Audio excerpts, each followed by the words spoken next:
Oh, hello, good people. This is us, or myself, and the wonderful camera lady here back at East of Eden Test Studios with the slotted screwdriver. Well, I call it the Test Studios, or I might say East of Eden Automotive or East of Eden Test Kitchens, depending on what we're doing for that particular video, because it's kind of a inside joke of mine. Actually, I think we're here in the laundry room today. And we are on slotted screwdrivers, as I said, that espresso's kicking in. This is the oldest human tool that there is, a stick.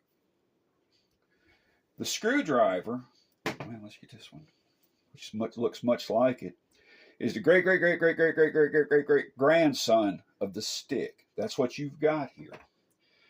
Now, its purpose in manufacture was the slotted screwdriver for use with the slotted screw. You see it right there. Get in there, turn that, turn that, turn that. That's what that is. This tool has three parts. This flat part here, this part here, and the handle, or the gripper, if that's what you want to call it. Now, this is kind of a small example, and it might be kind of hard to see. But this is a very cheaply made screwdriver right here. The handles in these cheap ones will crystallize and shatter. So if you're using a bigger one with this material like this, and you're, as they say in the shop, you're really torquing down on something, really, you're driving it in there, and you have this butt up in your palm. If that handle shatters, that shaft will run up into your palm. So you want to be mindful of that. Now, this is one of my personal favorites right here. As you can see, I keep the tip in good shape because I might want to turn a screw with it. And you want all that in pretty good shape there to do that. But, like the stick, it is the granddaddy of all multi-tools. See, this one's been used as a scraper, as a pry bar, and this one here has been around. I believe this came out of my father's tools. It's been around my whole life. You can see where one of us finally cracked it. It's bent, and it's no longer any good as a screwdriver.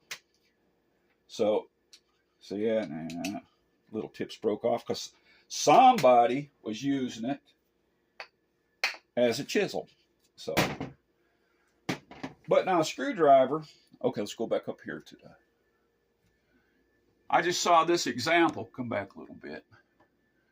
If you're working on a door, you're just bound and determined you're going to have to use a screwdriver to knock out the hinge pins or to pry it, or to take the older hinges on wooden doors will have slotted screws.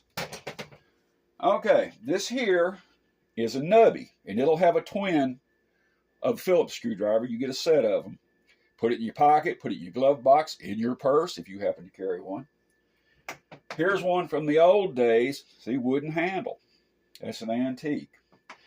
Now, you can look at screwdrivers, and they will have these shapes to them.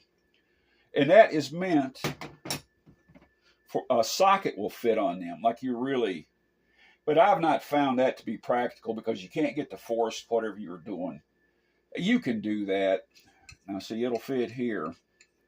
And if I wanted to go through the sockets this morning, we would have got a socket that fit that. But I didn't want to dig through that stuff. Or you can use this thing here. Now that'll lock down on it. You can get kind of going with it and turning if you got something that requires that much effort and torque. But anyway, as I said, screwdrivers are not hard to find. You shouldn't have to buy one. Just buy a toolbox at the yard sale. It'll probably have screwdrivers in it. Get a box of junk somewhere. It'll have a screwdriver in it. There are so many slotted screwdrivers in the world now, you shouldn't have to buy one. But if you do, get one good set of them, something like this maybe. Standard size like that. Get the Phillips that matches it. And I certainly thank you for listening. Get ready to cut it off when I say goodbye.